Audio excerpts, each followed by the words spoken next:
দিন কোন মুখ নিয়ে আল্লাহর সামনে দাঁড়াবো? আল্লাহ আমাকে তুমি জান্নাত দাও, যেই জান্নাত তুমি মুহাম্মদুর রাসূলুল্লাহ সাল্লাল্লাহু আলাইহি ওয়াসাল্লামকে দিবা, যেই জান্নাত তুমি লক্ষ লক্ষ নবীকে দিবা, যেই জান্নাত তুমি রাসূলদের পবিত্র সাহাবীদেরকে দিবা, যেই জান্নাত তুমি সালাফে সালেহিনকে দিবা, আয় আল্লাহ সেই জান্নাত আমাকেও দাও।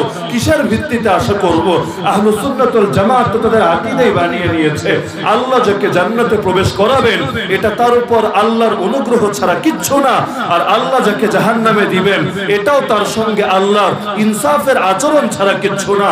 আর জাহান্নামীকে আল্লাহ যে জাহান্নামে দিবেন এটা বিন্দু পরিমাণও জুলুম না, আর জান্নাতীকে যে আল্লাহ জান্নাতে দিবেন এটা মোটেও তার পাওনা না। পাওনা হবে কিসের ভিত্তিতে? কে দিয়েছে আল্লাহকে?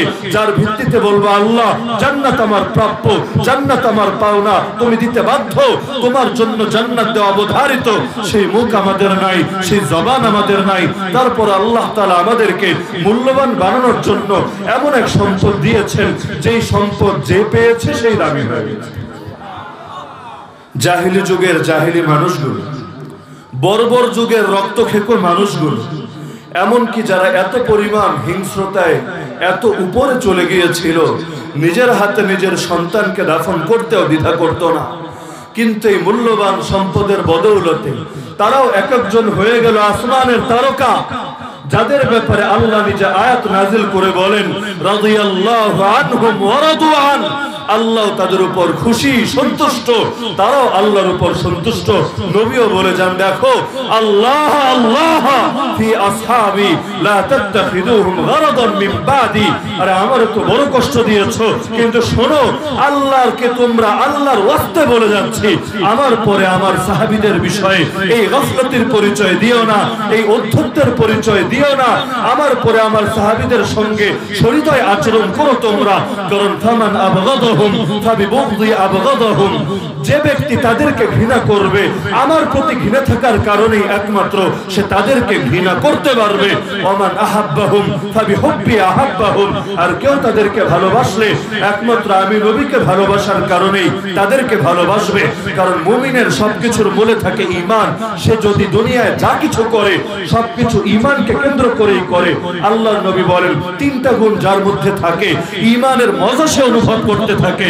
সালাসুম মান কুন্না ফীহি ওয়াজাদা বিহিন্না হালাওয়াতাল ঈমান, এক নম্বর গুণ হলো আইয়াকুন আল্লাহ ওয়া রাসূলুহু আহাব্বা ইলাইহি মিম্মা সিওয়াহুমা, আল্লাহ এবং তার রাসূল তার কাছে জগতের সবকিছুর চাইতে বেশি প্রিয় হয়ে যায়। দুই নম্বর গুণ ওয়া ইউহিব্বাল মারআ লা ইউহিব্বুহু ইল্লা লিল্লাহ, কোন মানুষকে ভালোবাসলেও একমাত্র আল্লাহর জন্যই ভালোবাসে। যেমন আমরা বেলালকে ভালোবাসি আল্লাহর কসম এক আল্লাহর জন্যই ভালোবাসি, আমরা হুসাইনকে ভালোবাসি একমাত্র আল্লাহর জন্যই ভালোবাসি, আমরা আবু বকরকে ভালোবাসি একমাত্র আল্লাহর জন্যই ভালোবাসি, আবু হানিফাকে ভালোবাসি একমাত্র আল্লাহর জন্যই ভালোবাসি, ইবনে তাইমিয়াকে ভালোবাসি একমাত্র আল্লাহর জন্যই ভালোবাসি, ইবনে কাসিরকে ভালোবাসি একমাত্র আল্লাহর জন্যই ভালোবাসি। আমরা মুজাদ্দিদ আল-ফাসানি, শাহ ওলিউল্লাহ দেহলভী, শাহ ইসমাইল শহীদ, সৈয়দ আহমদ শহীদ তাদেরকে ভালোবাসি একমাত্র আল্লাহর জন্যই ভালোবাসি। মুমিনের ভালোবাসা আল্লাহকে কেন্দ্র করে আবর্তিত হয়। আর আমরা নমরুদকে ঘৃণা করি, কারুনকে ঘৃণা করি, হামানকে ঘৃণা করি, ফিরআউনকে ঘৃণা করি, আবু জাহলকে ঘৃণা করি, আবু লাহাবকে ঘৃণা করি, উতবা শাইবাকে ঘৃণা করি, ইয়াজিদকে ঘৃণা করি, এবং কিয়ামত পর্যন্ত যত বাতিল আসবে, যত তাগুত আসবে, যারা নিজেদের মুখের ফুৎকারে ইসলামের নূরকে নিভিয়ে দিতে চাইবে ওদেরকেও ঘৃণা করি, একমাত্র আল্লাহর জন্যই ঘৃণা করি।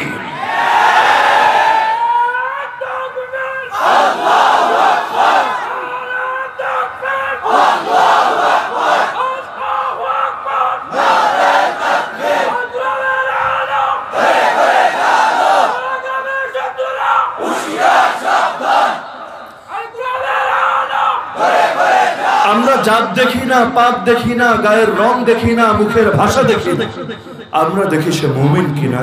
যদি সে মুমিন হয় পৃথিবীর আরেক প্রান্তে থাকে তারপরে বিশ্বাস করি সে আমার ভাই, সে আমার রক্তের ভাইয়ের চাইতে আপন হবে।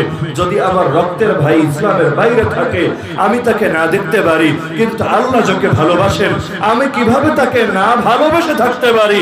আল্লাহর রাসূল এবং তার সাহাবীদের গুণ আল্লাহ নিজেই বলেছেন মুহাম্মাদুর রাসূলুল্লাহ ওয়াল্লাযীনা মা আশিদ্দাউ আলাল কুফার রুহামাউ বাইনাহুম, আল্লাহর রাসূল মুহাম্মদ সাল্লাল্লাহু আলাইহি ওয়াসাল্লাম এবং তার সঙ্গী তথা সাহাবীদের গুণ হলো কাফেরদের উপর বড় কঠোর, আবার নিজেদের প্রতি বড় রহমদিল। তারা দেখে না কে কোন দলের, কে কোন ধারার, কে কোন দেশের, কে কোন ভাষার। তারা দেখে আল্লাহকে কে ভালোবাসে, আর আল্লাহ কাকে ভালোবাসে। আল্লাহ যাকে ভালোবাসে সেও তাকে ভালোবাসে, আল্লাহকে পাওয়ার জন্যই ভালোবাসে। কারণ নবীর দোয়া তার সামনে আছে। নবী আল্লাহর কাছে বলে, আল্লাহুম্মা ইন্নী আসআলুকা হুব্বাকা ওয়া হুব্বা মান ইউহিব্বুকা ওয়া হুব্বা আমালিন ইউকাররিবু ইলা হুব্বিকা। আয় আল্লাহ, আমি আপনার কাছে চাই আপনার ভালোবাসা আমাকে দান করেন। যারা আপনাকে ভালোবাসে তাদের ভালোবাসা আমাকে দান করেন। আর যেই সমস্ত কাজ আমাকে আপনার ভালোবাসার কাছাকাছি নিয়ে যাবে সেই সমস্ত কাজের ভালোবাসাও আমার দিলে দান করেন। যার কারণে মুমিনের সারা জীবনের ধ্যান মগ্নতা শুধু এটাই হয়, কোন কাজে আমার আল্লাহ খুশি। এমনকি যদি সেই ঘোষণাও পেয়ে যায় আল্লাহ তার আগের গুনাহ পরের গুনাহ সব মাফ করেছেন, তবু আল্লাহর খুশি এবং সন্তুষ্টি খোঁজা সে মোটেও বন্ধ করে না। আল্লাহর রাসূল সাল্লাল্লাহু আলাইহি ওয়াসাল্লামের আগের গুনাহ মাফ, পরের গুনাহ মাফ, কিন্তু রাতের বেলা নামাজ পড়তে পড়তে ঠিকই তো পা ফুলিয়ে ফেলতেন। আম্মা জান আয়েশা রাদিয়াল্লাহু আনহা জিজ্ঞেস করলেন, ইয়া রাসূলুল্লাহ, আল্লাহ সব গুনাহ ক্ষমা করলেন, তারপর ইবাদতে এত কষ্ট করার দরকার কি? জবাব তো সেই একই জবাব, আফালা আকুনু আবদান শাকুরা। আল্লাহ ক্ষমা করেছেন তো ঠিক আছে, আর ইবাদত তো শুধু ক্ষমা পাওয়ার জন্য হয় না। আমি কি আমার রবের কৃতজ্ঞশীল বান্দা হব না? এমনকি কখনো হেলান দিয়ে বসে খাবার খেতেন না আমাদের মতো। এর কারণ নবী নিজে বলছেন, আজলিসু কামা ইয়াজলিসুল আবদু ওয়া আকুলু কামা ইয়াকুলুল আবদু। আমি সেভাবে বসি যেভাবে একটা গোলাম বসে, আমি সেভাবে খাই যেভাবে একটা গোলাম খায়। কারণ আমার পরিচয় তো এটা, আমি আল্লাহর একজন গোলাম ছাড়া কিচ্ছু না। আমার সামনে যে খাবার এটা তো আমার প্রাপ্য না, আল্লাহর দান, আল্লাহর নিয়ামতের যদি কদর করি। আর দুনিয়ায় যদি মেহমানকে সম্মান করেন, মূল্যায়ন করেন, কদর করেন, মেহমান আসবে, বারবার আসবে, এসে পরিতৃপ্ত হবে। তা আল্লাহর মেহমান এগুলো, আল্লাহর নিয়ামত এগুলো যদি কদর করে আল্লাহ নিয়ামত বাড়াতে থাকে, লাইন শাকারতুম লাযিদান্নাকুম। আর যদি অবহেলা করে আল্লাহ তার নিয়ামতকে উঠিয়ে নেন। কারণ আল্লাহ বড় আত্মমর্যাদাবান, আল্লাহ তাআলা অপাত্রে কোনো জিনিস দান করেন। জমিনে 1400 বছর রাজত্ব করার পর আমরা এই করুণ পরিণতির মুখে কেন পড়লাম? আমার আল্লাহ তো জুলুম করেন না, তাহলে 100 বছর ধরে জমিনে খেলাফত নাই কেন? কোরআনের শাসন নাই কেন? মুসলমান মাথা উঁচু করে বেঁচে থাকতে পারছে না কেন? গোটা জমিনটা মুসলমানের রক্তে লাল হয়ে যাচ্ছে কেন? যেদিকে তাকাই শুধু রক্ত আর রক্ত, কোন শুকুরের রক্ত না, কোন কুকুরের রক্ত না। কি অপরাধ সেই মাজলুম রোহিঙ্গাদের, কি অপরাধ সেই উইঘুর মুসলমানদের, কি অপরাধ ছিল সেই নিরীহ আফগানিদের, কি অপরাধ ছিল সেই ইরাক, সোমালিয়া, ফিলিস্তিন, ইয়ামানের মুসলমানদের। আর কি অপরাধ করেছিল আমাদের প্রথম কিবলা মসজিদে আকসা? কি অপরাধ করেছিল আল্লাহর ঘর বাবরি মসজিদ? কি অপরাধ করেছিল পাকিস্তানের লাল মসজিদ? কি অপরাধ করেছে দারুল উলুম দেওবন্দ, যে এখন সে যোগী আদিত্যনাথের রাজ্যে দারুল উলুম দেওবন্দ সহ মোট 35টা মাদ্রাসার স্বীকৃতি কেড়ে নেওয়া হয়েছে, ইলিগাল ঘোষণা করা হয়েছে। মোট 75টা রাজ্যে 7000 মাদ্রাসাকে ব্ল্যাক লিস্টের অন্তর্ভুক্ত করা হয়েছে। আসামে কয়েকশো মাদ্রাসা মসজিদকে বুলডোজার দিয়ে মাটির সঙ্গে গুঁড়িয়ে দেওয়া হয়েছে। ইট পাথরের এই মাদ্রাসা আর মসজিদগুলোর অপরাধ কি? অপরাধ কি শুধু এতটুকু?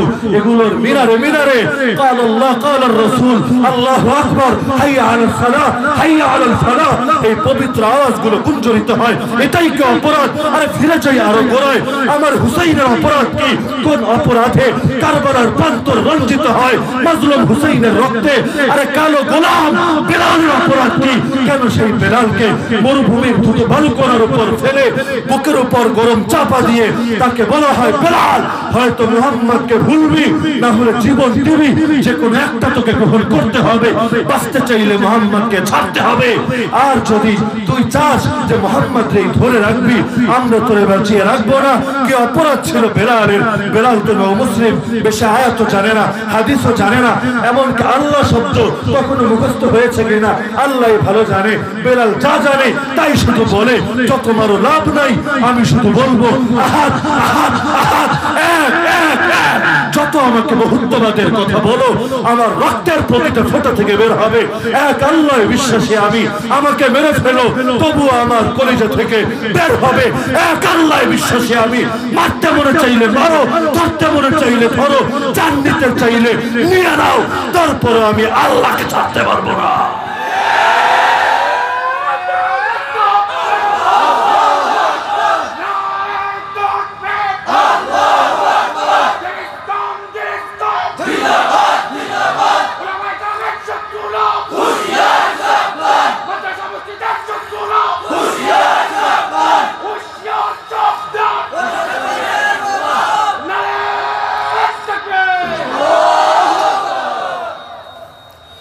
তো কিসের লোভে মুসলমান এভাবে সিরিয়াস হয়ে যায়? দুনিয়ার সবাই গোলালু হতে পারলে মুমিন পারে না। বিপদেও আল্লাহ, সুখেও আল্লাহ, সর্বদা আল্লাহ। গিরগিটির মতো রং পাল্টানো তো মুমিনের অভ্যাস না। মুমিন একই রূপে থাকে। যুগ মক্কি যুগ হয়েছে তো কি মারবে? সর্বোচ্চ এতটুকুই ক্ষতি করবে, দুনিয়ার ক্ষতিটুকুই তো, আখেরাত তো আর কারো হাতে নাই। সেই দেখেন না মুসা আলাইহিস সালামের মুজিজা দেখে যে জাদুঘররা ঈমান এনেছিল, নও-মুসলিম তো তারা বেশি কিছু এখনো শেখে নাই, কিন্তু ফেরাউনের মুখের সামনে দাঁড়িয়ে কিভাবে কথা বলল, ফেরাউনের চোখে চোখ রেখে। ফেরাউন বলল, এত বড় সাহস, আমার অনুমতি পাওয়ার আগেই তোরা ঈমান আনলি এই জঙ্গিবাদী মুসার উপরে? তারা এক কথায় জবাব দিল, দেখো এত বড় বড় কথা বলে লাভ নাই, কি করবা তুমি? যা মনে চায় তা করো। ফাকদি মা আনতা কাদ। আরে ফেরাউন, যে বিচার করতে মনে চায় বিচার কর। ইন্নামা তাকদি হাযিহিল হায়াতাদ দুনিয়া। তুই তো কেবল এই দুনিয়ার বিচারই করতে পারবি, আর তুই যদি আমাদের মেরে ফেলিস বড় উপকার করে ফেলবি, আমরা বড় গুনাহগার তো। আরে তুই যদি মেরে ফেলিস আমরা বিশ্বাস রাখি, ইন্না নাতমাউ আন ইয়াগফিরা লানা রাব্বুনা খাতায়ানা আন কুন্না আউওয়ালাল মুমিনিন। তুই মারলে প্রথমে তো আমরা আমাদের রবের কাছেই ফিরে যাব। বুক ভরা আশা আছে এই শাহাদাতের বদৌলতে রব হয়তো সব গুনাহ, সব কুফর, সব শিরক ক্ষমা করে দিবে। এখনো এমন ইবাদত করতে পারি নাই যেটা দেখিয়ে রবকে বলবো, রব এই উসিলা ক্ষমা করো। তো মারতে মনে চাইলে মেরে ফেল, তুই তো কেবল দুনিয়ায় কাটতে পারবি, আখিরাত তো আর তোর হাতে না। তো মুসলমান বাহ্যিকভাবে মুসলমানও দেখতে শুনতে যেমন, কাফেরও দেখতে শুনতে এমন। বাহ্যিক অবস্থায় আর কি পার্থক্য, কিন্তু ভেতরগত হালতে এসেই তো মূল পার্থক্যটা দেখা যায়। একটাবার আপনি চিন্তা করেন, মক্কার যুগটা ছিল লম্বা যুগ, 13টা বছর, এক যুগ প্লাস 1 বছর, আর মদিনার যুগ সর্বসা করলে 10 বছর। এই 10 বছর আর মদিনায় নবী কয়দিন সময় দিতে পারলেন? যুদ্ধ করতে করতেই তো জীবন গেল। 27টা ফিল্ডে তো নিজেই নেতৃত্ব দিলেন, আরো 47টা বাহিনী পাঠালেন। গড়ে প্রতি 2 মাসের কম সময়ে একটা করে যুদ্ধে জড়াতে হয়েছে। এক যুদ্ধের ঘা শুকানোর আগেই আরেক যুদ্ধের দামামা বেজে উঠেছে। অবস্থা দেখেন না, হানজালা নতুন বিয়ে শাদী করে স্ত্রীর সঙ্গে মেলামেশা করেছে, এমন সময় যুদ্ধের দামামা বেজে উঠেছে। কি এক আজীব পরিস্থিতি! ইয়া খাইলাল্লাহির কাবি ইলা সাওয়াবিল্লাহির গাবি। হে আল্লাহর অশ্বারোহীরা, কোথায় তোমরা? জলদি ঘোড়ায় চড়ো না, আল্লাহর জান্নাতের দিকে জলদি ধাবিত হও না। আর এই আওয়াজ চলে আসলো হানজালার ঘরে। বেচারা স্ত্রীর সাথে মেলামেশা করেছে, কিন্তু নবীর পক্ষ থেকে যখন ডাক চলে এসেছে, আমাদের তো হাইয়া আলাস সালাহ, এই ডাক আসলেও সারা দিতে ভয় লাগে, পারি না সারা দিতে। ফজর কাটে ঘুমিয়ে, জোহর কাটে অফিসে, আসর কাটে খেলাধুলার মধ্যে, কারো আসর কাটে ঘুমিয়ে, আর মাগরিব কাটে আড্ডার মধ্যে, আর এসা তো চলে যায় টিভি দেখতে দেখতে, কোন ফাঁকে কোন নামাজ হারিয়ে যায়। হাইয়া আলাস সালাহ এটাই সারা দিতে পারি না, অথচ হাইয়া আলাল জিহাদ বড় কঠিন এক আওয়াজ উচ্চারিত হতো, সারা দিতে দেরি হতো না। হানজালা কোন রকম কাপড়টা পরে তরবারিটা হাতে নিয়ে ঘর থেকে বের হয়ে যাচ্ছে। পেছন থেকে বিবি ডাক দিয়েছে স্বামীকে, কিন্তু স্বামী পেছনে ফিরে তাকায় না, এগিয়ে যাচ্ছে। আবারও ডাক, তাকায় না, আবারও ডাক, তাকায় না। না তাকিয়ে বলল, যা বলার বলে ফেলো, আমি হানজালা ফিরবো না। নবীর পক্ষ থেকে ডাক এসেছে, সময় কোথায়? গোসলটা করার সময়ও তার হাতে নাই। ফরজ গোসল করতে কয় মিনিটই লাগে? সর্বোচ্চ 2 মিনিট, 4 মিনিট। আরবে তো এমনিও পানি কম, আমাদের মতো এত বডি ওয়াশ দিয়ে, সাবান দিয়ে, এত কিছু দিয়ে তো আর গোসল করবেন না, কোন রকম কাজ সারবে। কিন্তু দিল মানছে না। নবীর পক্ষ থেকে ডাক এসেছে, আল্লাহ তাআলাই ভালো জানেন কপালে সৌভাগ্য হবে কিনা সেই ডাকে সাড়া দেওয়ার। আমাদের কাছে সময়ের অভাব থাকে না, আমাদের তো নষ্ট করার সময়ের অভাব পড়ে না। আজকে কয়জন আছে মাহফিলে? এর তুলনায় বেশি লোক পড়ে আছে টেলিভিশনের সামনে। এমনকি স্টেজে ওঠার আগে দেখলাম অনেকে তো সে কি খুশি, কি জন্য খুশি? সৌদি আরব জিতেছে, আর্জেন্টিনাকে হারিয়েছে, ভাবটা এমন যেন ইসলামের বিজয় হয়েছে। অনেকে তো সৌদির সেই সবুজ পতাকার মধ্যে কালেমা খচিত যে চিহ্নটা আছে এটাকে দেখিয়ে বোঝাতে চাচ্ছে আর ইসলামের বিজয় হয়ে গেছে, ইসলাম জিন্দা হয়ে গেছে, কাফের মুশরিকরা হেরেছে। ওরে পাগল, এক সময় আমরা জিততাম কোথায়, এখন জিতি কোথায়? এক সময় গৌরব করতাম কি নিয়ে, এখন গৌরব করি কি নিয়ে? এক সময় আমাদের বীর ছিল সালাহুদ্দিন আইয়ুবী, সুলতান মাহমুদ গজনবী, তারেক বিন জিয়াদ, মোহাম্মদ আল ফাতিহ, মোহাম্মদ বিন কাসেম। এই নামগুলো গর্বের সঙ্গে উচ্চারণ করতাম। তাদের নাম শুনলে আমাদের রক্তে আলাদা স্পন্দন জেগে উঠতো। সময় পরিবর্তন হয়েছে, এখন মুসলিম বীরদের নাম মুখে নিতেও লজ্জা লাগে। এমনকি আল্লাহর জন্য যারা জান্নাতের সবুজ পাখি হয়ে গেছে, দোয়াও তাদের নাম স্মরণ করতে ভয় লাগে। না জানি আমাকে ভুল বোঝে, না জানি আমার আয়ু কমে যায়। আর মুসলমান গর্ব করে কাকে নিয়ে? মাঠের খেলোয়াড়, সিনেমার হিরো, এদেরকে নিয়ে গর্ব করে। এরা তার আইকন, এরা তার আইডল। হ্যাঁ, মুসলমান কি হর ছিল আর তুমি কি হয়ে গেল? মাঠে সারা জীবন যদি তুমি বিজয়ী হতে থাকো আর ময়দানে যদি তুমি কাফের মুশরিকদের গোলামে পরিণত হও, কি লাভ আছে এই বিজয়? কোন দেশকে নিয়ে গর্ব করবা? আরে আল্লাহ রাসূল হেদায়েতকে কোনো মাটির সঙ্গে সীমাবদ্ধ করে দেন নাই। মক্কা এত পবিত্র জায়গা, কাবা আল্লাহর ঘর, জমিনে নির্মিত হওয়া প্রথম ঘর। ইন্না আউওয়ালা বাইতি উদিআ লিন-নাস লাল্লাযী বিমাক্কাতা মুবারাকা ওয়া হুদাল লিল আলামিন। কোরআনে জানিয়েছে জমিনের সর্বপ্রথম ঘর সেই মক্কা, সেই কাবা। কিন্তু সেই কাবাতুল্লাহ নবী ছেড়েছেন, পিছু টানে পড়ে থাকেন নাই।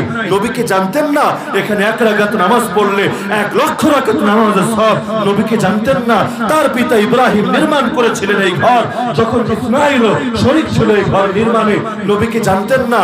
আর পূর্বের নবীদের কাছেও এই ঘর ছিল বড় মহিমান্বিত, বড় সম্মানিত। তবে কেন ছাড়লেন মক্কা, কেন ছাড়লেন কাবা? কারণ ইসলাম যদি মানতে না দেওয়া হয়, মুসলমান তখন কোন মাটিকে আঁকড়ে ধরে পড়ে থাকতে পারে না। মুসলমানের নিকট ইসলাম হলো সবকিছুর চাইতে বেশি দামি। সবার উপর ঈমান সত্য, তার উপর না। ঈমানের জন্য সবকিছু ছাড়া যায়, কোনো কিছুর জন্য ঈমান তো ছাড়া যায় না। এখন হেদায়েতকে তো নিয়ে জায়গা সীমাবদ্ধ করে ফেলেছি, জায়গা দিয়ে দলিল দেয়। ওরা করেছে, ওরা কি ভুল করতে পারে? এখানে আসার আগে 3 জন আমাকে মাসালা জিজ্ঞেস করেছে, হুজুর এই সমস্ত খেলাধুলা যদি নাজায়েজই হতো এবং এটা দেখা যদি ইসলামে অসমর্থিত এবং অবৈধই হতো, তাহলে তাওহীদের ভূমি সৌদি আরবের লোকেরা খেলে কিভাবে? তাদের দেশেও তো আলেম উলামা আছে এবং তাদের দেশের রাজারাও তো দেখা যায় বিশাল বিশাল জুব্বা পরে থাকে। এর দ্বারা কি বোঝা যায় না যে এতে ইসলামের উপকার আছে বা ইসলাম অন্তত এটাকে সমর্থন করে? নাউযুবিল্লাহ। তো যেটা বলছিলাম, সময়ের সঙ্গে সঙ্গে তো অনেক কিছুই চেঞ্জ হয়। তো মক্কার যুগটা ছিল লম্বা, মদিনার যুগটা ছিল সেই তুলনায় খাটো। কিন্তু মক্কার পুরো যুগে মুসলমানের সংখ্যা দাঁড়িয়েছিল কয়জন, আর মদিনায় হয়েছিল কত গুণ বেশি। এর চাইতেও যে বাস্তবতা আমাদের সামনে বেশি চোখে বাজে, মক্কায় মুনাফিক একটাও খুঁজে পাবেন না। একজন মুনাফিকের নাম নবীর মক্কি জীবনের ইতিহাসে আপনি খুঁজে পাবেন না। ইতিহাস ঘাটাঘাটি শুরু করেন, একজনের নামও দেখাতে পারেন কিনা? অথচ মদিনার দিকে তাকান, কি পরিমাণ মুনাফিক, ঘরে ঘরে মুনাফিক। মুনাফিক তো জিহাদে বের হতেই চায় না, অথচ উহুদ যুদ্ধে 1000 জন ঘর ছেড়ে বের হয়েছিল, এর মধ্যে কিনা 300 জনই ছিল মুনাফিক। নাউযুবিল্লাহ মিন যালিক। কোত্থেকে আসলে এত মুনাফিক? তার মানে যখন ইসলামের সুদিন থাকে, লোকের অভাব পড়ে না, কাফেরও তখন নিজেকে মুসলমান বলে পরিচয় দেয় নিজের স্বার্থোদ্ধারের জন্য। আর যখন ইসলামের দুর্দিন দেখা দেয়, লোক টর্চ লাইট দিয়েও খুঁজে পাওয়া যায়। যখন জানে ঈমানওয়ালা পরিচয় দিলে মায়ের খাওয়া লাগবে, জেলে যাওয়া লাগবে, বিপদে পড়া লাগবে, বিভিন্ন গ্যারাকলে পড়ে জীবনটা অতিষ্ঠ হয়ে যাবে, তখনও যারা দুনিয়ার জীবনের পরোয়া না করে নিজেকে মুমিন বলে পরিচয় দিতে পারে, তারাই তো আসল দামি, তারাই তো আসল সম্মানী। কোরআনের ভাষায় জান্নাতি যারা হবে তারাও সবাই এক শ্রেণী না। আল্লাহ এক শ্রেণীর নাম দিয়েছেন আসহাবুল ইয়ামিন, ডানপন্থী, যাদের ডান হাতে আমলনামা দেওয়া হবে। কিন্তু আরেকটা শ্রেণীর নাম সূরা ওয়াকিয়ায় পড়বেন আপনারা, ওয়াস-সাবিকুনাস সাবিকুন উলাইকাল মুকাররাবুন, এরা হলো অগ্রবর্তী, আল্লাহর নৈকট্য প্রাপ্ত। এদের জন্য আল্লাহ বিশেষ জায়গা বরাদ্দ করেছেন। ডানপন্থীরা তাও তো সহজ হিসাব দিয়ে জান্নাতে যাবে, আর এদেরকে আল্লাহ বিনা হিসাবেই জান্নাতে প্রবেশ করাবেন। এরা কারা? সেই সমস্ত মানুষরা যারা সোনালী যুগে ইসলাম গ্রহণ করেছেন, যখন দিন গ্রহণ করা বড় কঠিন ছিল তাদের জন্য। তো যেটা বলছিলাম, মুসলমানদের বাহ্যিক অবস্থা আর কাফিরের বাহ্যিক অবস্থা দেখতে শুনতে এক মনে হতে পারে, কিন্তু ভেতরগত অবস্থায় আসমান আর জমিন পার্থক্য। ছোট্ট একটা উদাহরণ দিয়ে বোঝাই। ইমাম ইবনে তাইমিয়া রাহিমাহুল্লাহ নাম শুনেছেন তো মনে হয় সবাই। আল্লাহর বান্দারে শুধু একটা মাসালাগত ইখতিলাফের কারণে জেলখানায় ফেলে দিল। আজকের যুগেও যেমন হয়, কুফর শিরিক বেদাত নিয়ে দুনিয়া উল্টা যায়, এগুলোর খবর থাকে না। অনেক সময় সাধারণ মতাদর্শিক ভিন্নতা, এগুলোর কারণে এক দল আরেক দলের বিরুদ্ধে এমন প্রোপাগান্ডা চালায়, এমন ভাবে তেরে আসে, এত বেশি ক্ষতি করার চেষ্টা করে, আল্লাহ হেফাজত করুক। অনেক সময় দ্বীনি মাহফিল পর্যন্ত বন্ধ করার ধান্দা করে। এরাও মুসলমান, এরাও মুসলমান, এরাও কোরআনের মাহফিল করবে, এরাও কোরআনের মাহফিল করবে, এখানেও কোরআনের পাখি কথা বলবে, সেখানেও কোরআনের পাখি কথা বলবে। মাঝখানে শুধু মতাদর্শিক ভিন্নতা, হয়তো উভয়টাই বৈধ, একটু শুধু দৃষ্টিভঙ্গির পার্থক্য। এ কারণে মনে করে ও আমার জানের দুশ্মন, ওরে না জমালে আমার জীবনটাই ব্যর্থ। কিন্তু এদিকে কাফের মুশরিক যে শেষ করে দিল, এগুলোর খবর নাই। এগুলো নিয়ে ভাবার সময় কোথায়? ভাগ করতে করতে তো বাদ রাখে নাই কিছু। ডিভাইড অ্যান্ড রুল নীতিটা খুব ভালোভাবেই প্রয়োগ করেছে। দেশে দেশে কত বিভেদ। মুসলিম কান্ট্রি 58টা, 57 থেকে এখন তো 58। তা এতগুলো মুসলিম কান্ট্রি, অথচ খেলাফতের জামানায় দেশ কয়টা ছিল? একটাই। মুসলমানদের নেতা হয় একজন, দেশ হবে একটাই। হ্যাঁ, প্রদেশ হতে পারে, প্রতিটা প্রদেশে আলাদা গভর্নর, মুখ্যমন্ত্রী থাকতে পারে, কিন্তু মূল কেন্দ্র থাকবে এক জায়গায়, যাতে করে প্রত্যেকের বিপদে পাশে থাকতে পারে। পৃথিবীর কোন এক প্রান্তে মুসলমানের গায়ে সুইয়ের আঘাত লাগলেও সবাই যেন এক চোখে জেগে উঠতে পারে। মুসলমানে আবার কিসের বিভেদ? আমরা বর্ডার দিয়ে মাপবো কেন? যে ওপারে আসামের মুসলমানকে হুমকি দেওয়া হবে যে এনআরসির নামে তোরে আমরা বের করে দিব দেশ থেকে, লাথি মেরে পাঠিয়ে দিব সিলেটের করিমগঞ্জে এবং বাংলাদেশে, কারণ তোরা খাঁটি বাঙালি, এখানে এসে আমাদের জায়গা দখল করেছিস। আর ঢাকার লোকেরা চিন্তা করবে আমার কি বিপদে পড়েছে আসামের লোক, ওরা বুঝবে, ওরা হ্যান্ডেল করবে। আমি তো বুঝবো যখন আমার বর্ডারের মধ্যে কেউ বিপদে পড়বে। আল্লাহর কসম, এটা ইসলামী চেতনা না, কুফরি চেতনা। ইসলামী চেতনা হলো আমাদের সবচেয়ে আপন হবে মুসলমানরা। প্রতিটা মুসলমানকে ভালোবাসতে হবে, দুর্দিনে পাশে থাকতে হবে। না থাকলে কি হবে জানেন? আল্লাহ নবী জানিয়েছেন, মান খাযালা ইমরাআন মুসলিমান ফি মাওযি'in ইউনতাহাকু ফীহি মিন হুরমাতি ওয়া ইউনতাকাসু ফীহি মিন 'ইরদি ইল্লা খাযালাহু আল্লাহু ফি মাওতিনিন ইউহিব্বু ফীহি নুসরাতা। আপনি যদি আপনার মুসলমান ভাইয়ের সাহায্য না করে থাকেন, এমন কোন জায়গায় যেখানে সে সাহায্যের মুখাপেক্ষী, তার ইজ্জত নষ্ট হচ্ছে, সম্ভ্রম নষ্ট হচ্ছে, আল্লাহ নবী বলছেন, আমি গ্যারান্টি দিয়ে বললাম, নিঃসন্দেহে আল্লাহ তার সাহায্য পরিহার করবেন এমন সময়ে যখন সে সাহায্যের জন্য হাহাকার করবে। আল্লাহু ফি আউনিল আবদি মা কানাল আবদু ফি আউনি আখি। নবী সহিহ হাদিসে বলেন, আল্লাহ ততক্ষণ মুমিন বান্দাকে সাহায্য করে যতক্ষণ মুমিন বান্দা তার ভাইয়ের সাহায্যে নিয়োজিত থাকে। আপনি মুমিনের পাশে দাঁড়াবেন, বিপদে আল্লাহ আপনার সাহায্যের ব্যবস্থা করবেন। আরে মক্কার সাহাবীদের পাশে দাঁড়িয়ে ছিল মদিনার সাহাবীরা, আল্লাহ এমন গায়বী মদদ নাযিল করলেন, এদেরকে নিভিয়ে দিতে এসেছিল আবু জাহাল গণ। আল্লাহ কিনা ওদের মেরুদণ্ড ভেঙে দিলেন শুধু এক ময়দানে, সম্পূর্ণ নিরস্ত্র এক বাহিনীর হাতে, যাদের কাছে তরবারি ছিল মাত্র 2টা, অপরদিকে 1000 সশস্ত্র বাহিনীর মোকাবেলা তারা করলো। কিভাবে করলো? শুধু মোকাবেলাই করে নাই, শুধু জয়ী হয় নাই, 70 জন জাহান্নামে পৌঁছে দিল, আর 70টাকে গ্রেফতার করে মদিনায় আনলো। এমনকি আবু জাহাল, যাকে বলা হয় এই উম্মতের ফেরাউন, ছোট 2 বালকের হাতে তারও জীবন নাটিকার সমাপ্তি হলো। কিভাবে সম্ভব? 2 তরবারি দ্বারা সম্ভব যখন থাকে আল্লাহর সাহায্য। আল্লাহ কখন করেন সাহায্য? মুমিন যখন তার ভাইকে সাহায্য করে আল্লাহ তাকে সাহায্য করেন। তো বলছিলাম ইমাম ইবনে তাইমিয়া রাহিমাহুল্লাহর কথা, এক মাসালাগত ইখতিলাফের কারণে আল্লাহর বান্দারে জেলখানায় ঢুকায়া দিল। জেলে গিয়ে ঠান্ডা মাথায় বলছে, মা ইয়াসনাউ আদাই বি ইন্না জান্নাতি ওয়া বুস্তানি ফি সাদরি। আমার দুশমন আমার ক্ষতি করবেটা কি? ওরা কি কেড়ে নেবে আমার থেকে?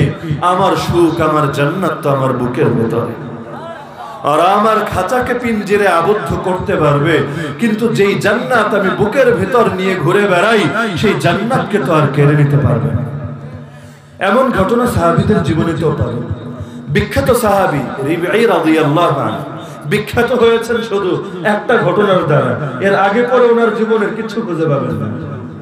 পুরোটা আরেকটু বিস্তারিত ভাবে বললে বুঝতে সহজ হবে। তখন যুগ হলো ওমর রাদিয়াল্লাহু আনহু খেলাফতের যুগ।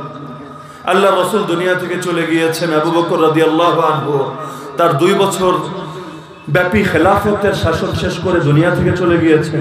ওমর আসলেন ক্ষমতায়, হয়ে গেলেন অর্ধজাহানের খলিফা। এবার দিগ্বিজয়ী মিশনে তিনি নেমে গেলেন। তো এক জায়গায় বাহিনী পাঠালেন পারস্য সাম্রাজ্যের বিরুদ্ধে। লিডার ছিল, সেনাপতি ছিল সাদ ইবনে আবি ওয়াক্কাস রাদিয়াল্লাহু তাআলা। বাহিনী নিয়ে গেলেন পারস্য সাম্রাজ্যে আক্রমণ করবেন। পারস্য সম্রাট ইয়াজদাজির সে অত অবাক, আরব জাতির থেকে তো এমনটা আমরা জীবনে দেখি নাই। বাইজেন্টাইন সাম্রাজ্য দেখেছি, রোমকদেরকে দেখেছি, তারা বিভিন্ন সময় সাম্রাজ্যবাদের নামে বিভিন্ন দেশের উপর আক্রমণ চালায়, নিজেদের বর্ডারকে বড় করার জন্য, শাসনকে আরো সুসংহত করার জন্য। কারণ তারা সারা দুনিয়া বিজয় করবে এটাই তাদের চেতনা। কারণ সুপার পাওয়ার সবাই একাকী থাকতে চায়, শরিকানা দুনিয়ার লোক পছন্দ করে। আমেরিকা যতদিন সুপার পাওয়ার ছিল, আমেরিকা কি চেয়েছিল রাশিয়া আবার চীন মাথাচাড়া দেব? ডেমোক্রেসি এবং ক্যাপিটালিজমের যুগে নতুন করে আবার কমিউনিজম, সোশ্যালিজম নতুন করে মাথাচাড়া দেখ, সুপার পাওয়ার দুইটা হয়ে যাক, আবারও স্নায়ুযুদ্ধ শুরু হোক। তারা চায় নাই। নিউ ওয়ার্ল্ড অর্ডার দিয়ে সারা দুনিয়ার উপর নিজেদের সিস্টেমটাকে চাপিয়ে দিয়েছে। আর 9/11-এর পর ইসলাম ফোবিয়া সারা দুনিয়া ছড়িয়ে দিয়েছে। উদ্দেশ্য তো ছিল এটা, কিন্তু নতুন করে আবার সাপ বেজিতে মারামারি লেগেছে। মাঝখানে আমার আপনার মতো অসহায় লোক বিপদে পড়েছে। ইউক্রেনকে ঠেইলা ধাক্কায় লাগায়া দিল যুদ্ধে লাগায়া পেছনে বসে বাজাচ্ছে বাঁশি, আর মাঝখানে ওদের যুদ্ধের চিপায় পড়ে খেতে পারি না আমি আর আপনি। জিনিসপত্রের দাম বেড়েছে, রিজার্ভ শূন্য হয়ে যাচ্ছে, দেশ যায় যায় অবস্থা। 2023 নাকি হবে সবচাইতে বড় ভয়াবহ কাল, অথচ আয় তো বাড়ছে না, ব্যয় বাড়ছে কি পরিমাণে। ব্যয় বাড়িয়েও সব জিনিস মিলছে না, অনেক জিনিস মার্কেটেই পাওয়া যাচ্ছে না। কিছু অসাধু ব্যবসায়ী আবার সিন্ডিকেট কায়েম করে নিজেদের স্বার্থোদ্ধারের চেষ্টা চালাচ্ছে। বড় অন্ধকার এক সময়ে চলে এসেছি শুধুমাত্র সুপার পাওয়ার দেশগুলোর পারস্পরিক কামড়াকামড়িতে। তো সেই জামানায় রোমার পারস্যে মাঝে মধ্যে যুদ্ধ লেগে থাকতো, কিন্তু আরব জাতি কখনো আরেক দেশে আক্রমণ চালিয়েছে এটা কেউ ভাবতেও পারতো না। কারণ আরব জাতি হলো যাযাবর, মরুচারী, মরুভূমিতে থাকবে, রাখালগিরি করবে, উট ভেড়া চড়াবে, এটাই তো স্বাভাবিক। আজকালকার নাস্তিক এবং সেকুলাররা ট্রোল করে, আরে আরব জাতি তেল বেচা খায়, এটি নিয়ে তারা ট্রোল করে। আরব জাতির আদর্শ কি, সে আদর্শ নিয়ে আপনার অবস্থান কি, ভিন্ন আলোচনার বিষয়। কিন্তু তেল বেচে খাওয়া কি খারাপ জিনিস? আরে বলেন না, খারাপ জিনিস? তুমি তোমার পোশাক বেচে খাইতে পারবা, আরেক দেশ তার তেল বেচে খাবে, এটা দোষের কি আছে? তেল তো তারে আল্লাহ দিছে, তো এখন তোমার কাছে থাকলে তুমি মনে হয় না বেচে থাকতে? আল্লাহ তারা দিয়েছে, এটা তোমার হিংসা করার কি আছে? পারলে তুমি নিজেরটা নিয়ে গর্ব করো, কিন্তু আরেকজনের পচানি দেওয়ার তো কোনো অর্থ নাই। কিন্তু ভাবটা আর কি এমন, আরব জাতি ওরা থাকবো রাখাল, ওরা থাকবো জমিনে গোলাম হয়া, ওরা এভাবে মাথাচাড়া দিবে, এটা তো সহ্য হয় না। মনের কথা তো বলতে পারে না, ঘুরায় পেঁচায় বলে। আর কোরবানি আসলে দেখেন না, আমাদের কোরবানি নিয়ে যে অগমনে অ্যালার্জি, এটা তো কইতে পারে না। কই একদিনে যদি দেশে এতগুলো হাম্বা জবাই হয়, দেশে তো হাম্বা সংকট দেখা দিবে। ভবিষ্যতে আমরা হাম্বা পাবো কোথায়? হাম্বার গোশত খাবো কিভাবে? এ কারণে এগুলো মানবতার সঙ্গে যায় না। বিভিন্ন যুক্তি দেয়, কখনো বলে গরু যেহেতু এক ধর্মের উপাস্য, তারা গাভীকে মনে করে নিজেদের মা। সুতরাং গাভী জবাই করা মুসলমানদের জন্য সাজে না, কারণ মন ভাঙা আর মসজিদ ভাঙা সমান। তুমি আরেকজনের উপাস্যরে জবাই করবা, তার মনে আঘাত লাগবে, এটা তো ঠিক না। কখনো বলে এই বছর বন্যা হয়েছে, যেমন এই বছরের কথাই বলছি, সুনামগঞ্জে বন্যা হয়েছে, কুড়িগ্রামে হয়েছে, নেত্রকোনায় হয়েছে, অনেক এলাকায় হয়েছে, যে বন্যায় মানুষ ক্ষতিগ্রস্ত। তার কিছুদিন আগে আবার চিটাগাঙে কন্টেইনারে আগুন লেগে অনেক মানুষ ক্ষতিগ্রস্ত হয়েছে। তো বিপদ তো চলতেই থাকে। এর আগে করোনার ধাক্কা গিয়েছে, একের পর এক আসছে আর যাচ্ছে। তো বোঝায় এই সময় মানুষের পাশে দাঁড়ানো দরকার, মানবতার কল্যাণে নিবেদিত হওয়া দরকার। এই একদিন এত গরু জবাই করে লাভ কি? এটা তো ভোগবাদ, বস্তুবাদ। আসো আমরা মানবতার কল্যাণে নিবেদিত হই, বলে না? বলে নিয়মিত, একদিনে বহু দরদ। কখনো এর চাই তো কাঁচা যুক্তি দেয়। এই যে মাদ্রাসার ছেলেপেলেদেরকে হুজুররা নামায় দেয় কোরবানির দিন, বিশাল বিশাল ছুরি দিয়া, ছোট্ট ছোট্ট বাচ্চা, এরা গিয়ে গরু জবাই করে, একটু বুকটাও কাঁপে না। অথচ আমরা একটা মুরগি জবাই দেখলে আমাদের কলিজা কেঁপে ওঠে। ছোট্ট বাচ্চাগুলো কিভাবে গরুগুলোরা জবাই করে। তো এর দ্বারা এই মোল্লারা পরবর্তী প্রজন্মকে জঙ্গিবাদ উদ্বুদ্ধ করছে। কারণ আজকে যে গরুর গলা কেটে বুক কাঁপছে না, আগামীকাল মানুষের গলা কাটলেও নাকি বুক কাঁপবে না। শোনেন না এই যুক্তিগুলো? আমি একাই শুনি। মৌলভীবাজারে আসে না আওয়াজগুলা? আসে। সারা বছর এদেরকে খুঁজে পাবেন না। ডেইলি যে এত পরিমাণ মুরগি জবাই হয়, চাইনিজ রেস্টুরেন্টে, গ্রিলের দোকানে, কি পরিমাণ মুরগি। জন্ম একদিন শুনলাম না মুরগি নিয়ে দরদ দেখায়। তাহলে তোমরাও কি বর্ণবাদী হয়ে গেল? গরুর সাইজটা বড়, এজন্য গরুর লেগা মায়া উপচে পড়ে, আর মুরগি বেচারা সাইজটা ছোট, অত জোরে হাম্বা বলে আওয়াজ দিতে পারে না, এজন্য মুরগির জন্য কোনো দরদ নেই। এটা তো ঠিক না।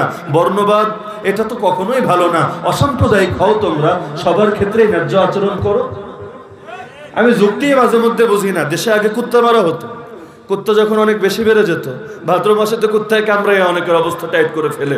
গত বছরও খোঁজ নিয়ে দেখেন, পুরো বাংলাদেশে বেশ অনেকজন মারা গিয়েছে কুকুরের কারণে, জলাতঙ্কে। তো আগে কুকুর নিধন করা হতো রাষ্ট্রীয়ভাবে, কিন্তু এই সেকুলারদের আর প্রাণী প্রেমিক যারা, এদের চিল্লা চিল্লিতে এখন বন্ধ হয়ে গেছে। এখন রাস্তাঘাটে কুত্তা ওই মোটরসাইকেলের লগে লাইগা মরে, মোটরসাইকেল চালকও মরে, অন্যান্য গাড়ির সঙ্গেও লাইগা মরে।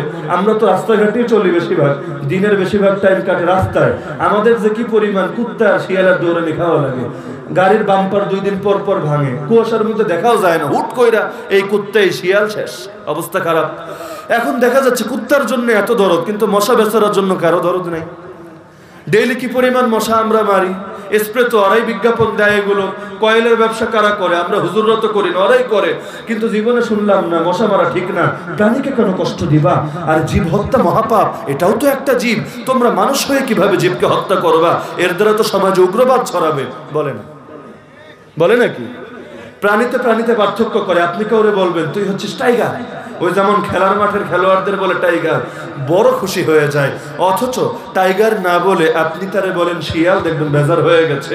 অথচ উভয়টাই প্রাণী। যদি প্রেমিকারে এটা বলেন তোমার চোখগুলো হরিণীর মতো ডাগর ডাগর সুন্দর, বড় খুশি হয়ে যাবে। যদি বলেন তোমার চোখগুলো ঠিক চিকার মতো, কথা বলা ঠিক তেলাপোকার মতো, কান দুটো তো হুবহু ইঁদুরের মতো, খুশি হবে নাকি? অথচ ওইটাও প্রাণী, এইটাও প্রাণী। অনেকে যুক্তি দেয়। আমরা যদি নিজেদেরকে পরিচয় দিই মুসলমান, এতে নাকি সাম্প্রদায়িকতা ছড়ায়। কিভাবে? আমি যখন বললাম মুসলমান, আমার পরিবার হলো 180 কোটি সদস্য বিশিষ্ট, তার মানে আমি শুধু এখন মুসলমানের কল্যাণে কাজ করব, অমুসলিমের জন্য কোনো কাজ করব না। তো এর দ্বারা সমাজে সাম্প্রদায়িকতা ছড়াবে, অন্য ধর্মের প্রতি ঘৃণা ছড়াবে, এবং দেশে দেশে শুধু সাম্প্রদায়িক দাঙ্গা চলতে থাকবে। তাহলে কি করতে হবে? তাদের যুক্তি হলো মানুষ বলে পরিচয় দিতে হবে। কেন? মানুষ বলে পরিচয় দিলে কি হবে? তাহলে দেখো আমরা 180 কোটি না হয়ে 700 কোটি প্লাস হব, বিশাল এক পরিবারের সদস্য হব, সবার কল্যাণে আমরা কাজ করব, অসাম্প্রদায়িকতা সমাজে কায়েম হবে, দেশে দেশে মুসলিম হিন্দু এবং আরো বিভিন্ন দেশে অন্যান্য ধর্মে ধর্মে মারপিট হবে না, সমাজটা বড় সুন্দর হবে। কত সুন্দর যুক্তি, শুনতে তো ভালোই লাগে। আসলেই তো মুসলমান না বলে মানুষ বললেই তো হয়ে যায়। কিন্তু এই লোকগুলো আবার আরেক সময় পরিচয় দিবে আমি আওয়ামী লীগ, আমি বিএনপি, আমি জাতীয় পার্টি। কেন? তখন মানুষে মানুষে ভাগাভাগি হয় না? আমি বাঙালি, আমি ভারতীয়, আমি পাকিস্তানি, তখন ভাগাভাগি হয় না? আর যদি নিজের পরিচয়কে ব্যাপকী করতে মনে চায়, মানুষ কেন, মানুষও হায়াওয়ান, দেশে আছে আরো বহু হায়াওয়ান, মানুষকে বলে হায়াওয়ান নাতিক, সবাক প্রাণী, এমন প্রাণী যে কথা বলতে পারে, এছাড়াও তো আরো বহু প্রাণী আছে। তো মানুষ না বলে নিজেরা জানোয়ার ক, পরিবারের সদস্য আরো বাইরে যাইব। তো ওরা যে মাথায় কি নিয়ে গড়ে আমার মাঝে মধ্যে বুঝে আসে। তো যেটা বলছিলাম, আরব জাতির ওরা জীবনে দেখে নাই যে তারা দেশ জয়ে বের হয়েছে। এখন তো অবাক, তুই ইয়াজদাজির দায়িত্ব দিয়েছে তার প্রধান সেনাপতি রুস্তমকে, তুমি একটু বোঝো তো এগুলোর মাথায় হঠাৎ কি চললো, ওরা চায় কি? ভেবেছে এরা তো আর আরবের মরুভূমির লোক, কি আর চাইবে, মনে হয় ডাকাতি করতে আসছে, টাকা পয়সার অভাব পড়েছে, কিছু টাকা পয়সার জন্য এসেছে, এমন হলে ডেকে এনে বলবে কি লাগবে, যা লয়ে যা, যুদ্ধ করার দরকার নাই, রক্তারক্তি করার দরকার নাই। এরা হাসেই শেষ করতে পারছিল না, এই পিচ্চি বাহিনী এসেছে আমাদের সঙ্গে মোকাবেলা করার জন্য, বিচি মৌলবীর আমগুলোকে যুদ্ধ কইরা আমাদের এত বিশাল সাম্রাজ্যরে পরাজিত করবে, মাথায় ধরছিল না ওদের। কিন্তু ওরা তো জানে না মুসলমান নিজেদের শক্তি নিয়ে লড়াই করে না, মুসলমান শক্তি করে আল্লাহর শক্তি নিয়ে। মুসলমানের লড়াইয়ের মূল শক্তি কিন্তু অস্ত্র শস্ত্র না। বদরে বিজয়ী, হুনাইনে প্রাথমিকভাবে পরাজিত। কেন? হুনাইনে ছিল 10,000, কাফের 3 গুণ কম, অস্ত্রেরও কোনো অভাব নাই, তাও পরাজয়। এমন বেশি বৃষ্টির মতো তীর আসতে শুরু করেছে, পালানোর জায়গায় খুঁজে পায় না। নবী আর গুটি কয়েক সাহাবী ময়দানে দাঁড়িয়ে নবী ঠান্ডা মাথায় কবিতা বলছেন, আনান নাবিয়্যু লা কাযিব আনা ইবনে আব্দুল মুত্তালিব, আমি নবী কোনো মিথ্যাবাদী না, আমি আব্দুল মুত্তালিবের পুত্র, তোমরা পালাতে পারো, আমি পালাবো না। কিন্তু বদরের ময়দানে বিজয়ী। তো মুসলমানের বিজয় আর পরাজয় নির্ভর করে আল্লাহর সাহায্যের উপর, আল্লাহর ফয়সালার উপর, বাহ্যিক শক্তির উপর না। না হলে আপনি বলেন না 19টা বছর, 1.5 যুগ প্লাস সময় লড়াই করে বিশ্বমোড়ল আমেরিকা এবং এই শয়তানি জোট ন্যাটো এত চেষ্টা করে ট্রিলিয়ন ট্রিলিয়ন ডলার খরচ করে পরিণতিতে কি নিয়ে দেশে ফিরলো? জয় তো আনতে পারেই নাই। অর্থনীতির অবস্থা শেষ, রাজনৈতিক সংহতি শেষ, দেশীয় ঐক্য, জাতীয় ঐক্য শেষ, এমনকি নেতৃত্ব যায় যায় অবস্থা। এখন পররাষ্ট্র নীতি পরিবর্তন করতে বাধ্য হয়েছে, যুদ্ধংদেহী মনোভাব থেকে বের হয়ে এখন নতুন করে গণতন্ত্র গণতন্ত্র গণতন্ত্র জিকির শুরু করেছে। খালি নিজের গণতন্ত্র ঠিক করাই না, বাংলাদেশের গণতন্ত্র আছে কিনা, কাউরে স্যাংশন দেওয়া দরকার আছে কিনা, এগুলো নিয়েও চিন্তা করে শেষ করতে পারছে না। তো 19 বছর কি কই ছিল তোমাদের এই চিত্র? তো এখন 19টা বছর এই এত বিশাল বিশাল শক্তি, যাদের অনেকে নিউক্লিয়ার শক্তির অধিকারী, এদের সঙ্গে মুসলমান মোকাবেলা করবে কি দিয়া? এরা তো এদেরকে গালি দেয় কাঠ মোল্লা, কাঠ মোল্লার তো আছেই খালি কাঠ, কাঠ দিয়ে কেমনে মোকাবেলা করবে পারমাণবিকের বলেন? তো মোকাবেলা করেছেন কি অস্ত্র দিয়ে না আল্লাহর ভরসা দিয়ে? আল্লাহর উপর ভরসা, আল্লাহর উপর শক্তি, আল্লাহ সাহায্য করেছেন। কাঠ মোল্লার সঙ্গে লড়াই করে যদি অবস্থা হয়, স্টিল মোল্লার সঙ্গে লাগলে যে কি হইতো আল্লাহ ভালো। স্টিল মোল্লা আসবে না কিয়ামতের আগে? আসবে। এমন স্টিল মোল্লা আসবে যার তাকবীরেই শুধু দেশ জয় হয়ে যাবে, আর কারো সাহসী হবে না তার সামনে দাঁড়ানোর। লড়াই করা তো পরের কথা, তার নাম হবে আল্লাহর খলিফা মাহদি। তো যেটা বলছিলাম, এখন ডাকালো সেনাপতি রুস্তম, এই সাদ বিন আবি ওয়াক্কাস, একটা লোকরে পাঠাও, আগে বুঝি তোমরা কোন ফাইজলামি মাথায় চাপলো, এখানে কেন আসছো? এখন তিনি নিজে না গিয়ে পাঠালেন একজন অজ্ঞাত সাহাবীকে, যার নামও ইতিহাসে শোনা যায় না, শুধুমাত্র এই ঘটনাটার বাইরে। ইতিহাসে শুধু এই ঘটনার আলোচনা আসলেই বান্দার নাম আসে, নাম তার রিবাই রাদিয়াল্লাহু আনহু। গেলেন রুস্তমের দরবারে, সেনাপতির দরবার বুঝতেই তো পারছেন, বাংলাদেশের ছোটখাটো এক একজন রাজনীতিবিদের বাড়িতে গেলে মাথায় টাসকি লেগে যায়। অনেক সময় ভাইস চেয়ারম্যানের বাড়িতে গেলেও মাথায় কাম করতে চায় না, কেমনে কি এর বাড়ি যদি এইরকম হয়, তাইলে যারা এর চাইতে 10 গুণ উপরে, এদের বাড়ি কেমন হবে এটি আমাকে কল্পনাই ধরে না। তো এখন রুস্তমের দরবার বোঝেন, সেই জামানায় সুপার পাওয়ারে 2টা, একটা রোম একটা পারস্য। পারস্য মানে এখন যেটাকে ইরান বলেন আপনারা, সেই সময় বাইজেন্টাইন সাম্রাজ্যের চাইতেও ইরানি সাম্রাজ্যের পরিধি এত বিশাল ছিল, যারা সাসানি সাম্রাজ্য বলে। হিন্দুস্তানের অনেক এলাকা পর্যন্ত এরা শাসন করত। ইরান, ইরাক, আফগানিস্তান, রাশিয়া, মাওয়ারাউন নাহার তো আছেই, হিন্দুস্তানের অনেক এলাকা পর্যন্ত এদের রাজত্ব বিস্তৃত ছিল। এত বিশাল এক রাজ্য, এটার প্রধান সেনাপতির দরবার, জানো তো না ব্যাপার। ঢুকে গেলেন রিবি রাদিয়াল্লাহু আনহু, সাধারণ সাহাবী। ঢুকে তারও মাথা টাসকি খাওয়ার অবস্থা। কিন্তু আল্লাহর বান্দা না ডানে তাকায়, না বামে তাকায়, না নিচে তাকায়, না উপরে তাকায়। হাঁটতে হাঁটতে সোজা গিয়ে বসে পড়েছে রুস্তমের পাশের চেয়ারে। সবাই তো অবাক, কে আবার কোন বেয়াদব, কোনো কর্নিশ নাই, কোনো আদব কায়দা নাই, কিচ্ছু নাই, সিস্টেম বোঝে না, যা বৈশা পড়ছে সেনাপতির দরবারে। তাও সেনাপতি ভেবেছে মূর্খ তো, গ্রামের মানুষ, আদব কায়দা আর কি বুঝবে। বলবে আচ্ছা মা যা বিকুম, কোন জিনিস তোদেরকে আনলো আমাদের দেশে, বল দেখি কিল্লাই গাইছস। জবাব দিচ্ছে আমরা তো আই নাই, আল্লাহ পাঠাইছে। আল্লাহু ইবতাআসানা, তার শব্দ আজও ইতিহাসের সোনার অক্ষরে সংরক্ষিত। আল্লাহু ইবতাআসানা, আল্লাহ পাঠিয়েছেন আমাদেরকে। কেন? লিনুখরিজা মান শাআ মিন ইবাদাতিল ইবাদ ইলা ইবাদাতিল্লাহি ওয়াহদা ওয়া মিন যিকিদ দুনিয়া ইলা সাআতিহা ওয়া মিন জাওরিল আদিয়ান ইলা আদলিল ইসলাম। আল্লাহ তিনটে মিশন দিয়ে আমাদেরকে পাঠিয়েছেন। এক নম্বর মিশন, দুনিয়ার সব মানুষকে মানুষের গোলামি থেকে বের করে এক আল্লাহর গোলাম বানাবো বলে। মানুষ হয়ে মানুষের গোলামি করা লজ্জা, আর মানুষ হয়ে মানুষের চাইতে নিজের কোন জিনিসের গোলামি করা তারও লজ্জা। মানুষ তো সৃষ্টির সেরা জীব না, যাকে বলেন আপনারা আশরাফুল মাখলুকাত। তাহলে মানুষ যদি আশরাফুল মাখলুকাত হয়, এর মানে হলো গোটা জগতের সবকিছু মানুষের চাইতে নিচু, এবং তাদেরকে বানানোই হয়েছে আমাদের খেদমতের জন্য। দলিল সূরাতুল বাকারা, আল্লাহ বলেন হুয়াল্লাযী খালাকা লাকুম মা ফিল আরদি জামিআ। খুব মনোযোগ দিয়ে শুনবেন, তিনি সেই আল্লাহ যিনি তোমাদের উপকারের জন্য, খেদমতের জন্য সৃষ্টি করেছেন পৃথিবীর সবকিছু। তাহলে পৃথিবীর সবকিছু আমাদের খেদমতের জন্য না, আমরা পৃথিবীর এই সমস্ত বস্তুর খেদমতের জন্য, আমাদের খেদমতের জন্য। তাহলে উত্তম কি আমরা না পৃথিবীর জিনিসপাতি? আমরা। আর আমাদেরকে সৃষ্টি করেছেন কেন? আল্লাহ বলেন ওমা খালাকতুল জিন্না ওয়াল ইনসা ইল্লা লিয়াবুদুন, তোদেরকে আমি সৃষ্টি করেছি আমার গোলাম হবি বলে। এ কারণে মানুষের পরিচয় দিয়েছেন খলিফা, মানে প্রতিনিধি। এ কারণে সৃষ্টির পদ্ধতিও ভিন্ন। আল্লাহ জগতের সবকিছু তৈরি করেছেন তার আদেশ দ্বারা। শুধু বলেছেন হও, সঙ্গে সঙ্গে সব হয়ে গেছে। সূরা ইয়াসিনে এবং আরো বহু সূরায় আল্লাহ এই প্রক্রিয়ার কথা বলেছেন। ইন্নামা আমরুহু ইযা আরাদা শাইআ আইয়াকুলা লাহু কুন। আল্লাহ বলেছেন কুন। কুন আরবি শব্দ, বাংলা অর্থ হও, ফায়াকুন, সঙ্গে সঙ্গে তা হয়ে গেছে। কিন্তু আমাকে আপনাকে শুধু আদেশ দিয়ে বানান নাই। আল্লাহ বলেন খালাকতুহু বিয়াদাইয়া, আমি নিজ হাতে তাকে বানিয়েছি। কারণ লক্ষ্য ভিন্ন, উদ্দেশ্য ভিন্ন। এবার আপনি আমাকে বলেন, মানুষ হয়ে আপনি যদি পাথরের গোলামি করেন, পাথরকে সেজদা করেন, পাথরের সামনে নিজেকে নত করে দেন, এতে কি মানবতার সম্মান হয় না অপমান হয়? আপনি এর দ্বারা প্রমাণ করছেন, কি প্রমাণ করছেন?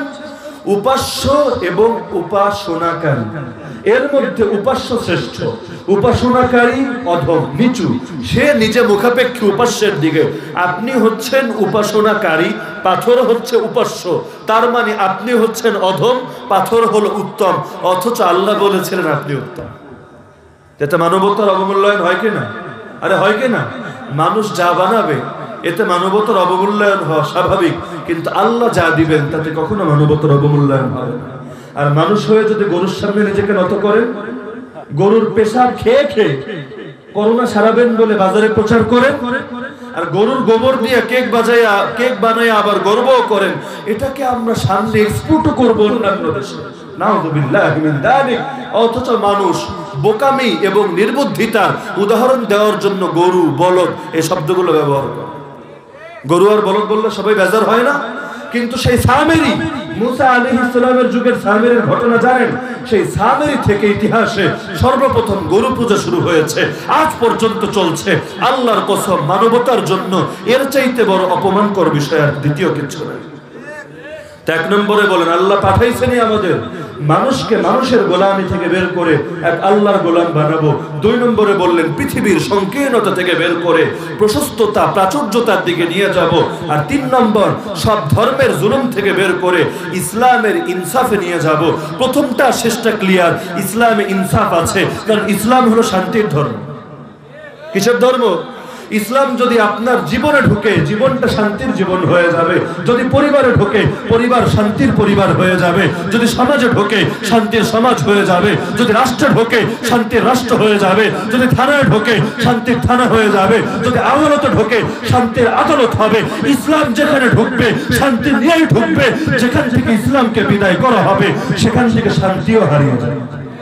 এই কারণে যারা ইসলাম কায়েমের কথা বলে, তারা মূলত শান্তি কায়েমেরই কথা বলে। আর যারা ইসলাম কায়েমের বিরোধিতা করে, তারা মূলত অশান্তি কায়েমেরই প্রচেষ্টা করে। সুতরাং যারা ইসলাম কায়েমের পক্ষে, তারা মানবতার বন্ধু। আর যারা ইসলাম কায়েমের বিপক্ষে, নিঃসন্দেহে তারা বিশ্ব মানবতার দুশমন।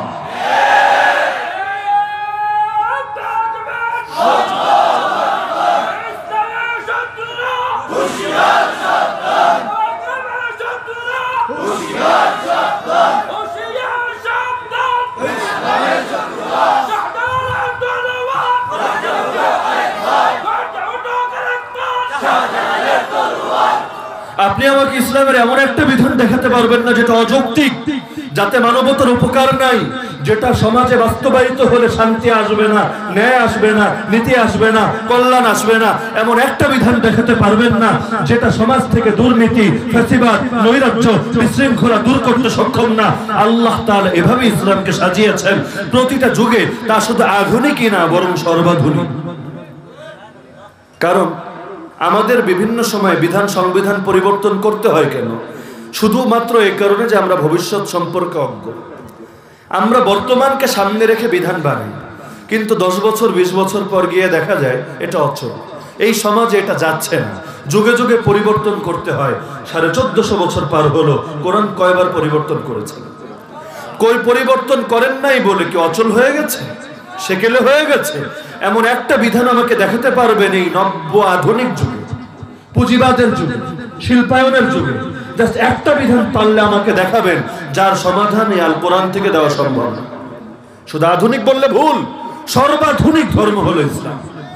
তো 1 নম্বর আর লাস্ট নাম্বার ক্লিয়ার যে ইসলাম এসেছে মানুষের গোলামি থেকে বের করে আল্লাহর গোলাম বানাবে বলে, আর অন্যান্য ধর্মের জুলুম থেকে বের করে মানুষকে ইনসাফ দিবে বলে। কিন্তু মাঝখানেরটার অর্থ এটা বুঝিয়ে আলোচনা নীতি টানবো ইনশাআল্লাহ। যে ইসলাম এসেছে, আল্লাহ আমাদেরকে পাঠিয়েছেন আমরা জগৎবাসীকে দুনিয়ার সংকীর্ণতা থেকে বের করে প্রশস্ততায় নিয়ে যাব। মানে কি? একটা বার চিন্তা করেন, মাথায় কাজে লাগান, খেয়াল দিয়ে শোনেন। আরব বিশ্ব সেই সময় কি পারস্য এবং রোমের চাইতে উন্নত ছিল? কল্পনা করা যায় না। ওমরের যুগ, যেই সময় কিনা ওমর ঘুমাতো নিজের মাথার নিচে একটা ইট রেখে, একটা কাঠ রেখে, নিজের টুপি রেখে, শাসন করত পুরো দুনিয়ার যে অঞ্চলগুলো জয় করেছে গাছের ছায়ায় বসে।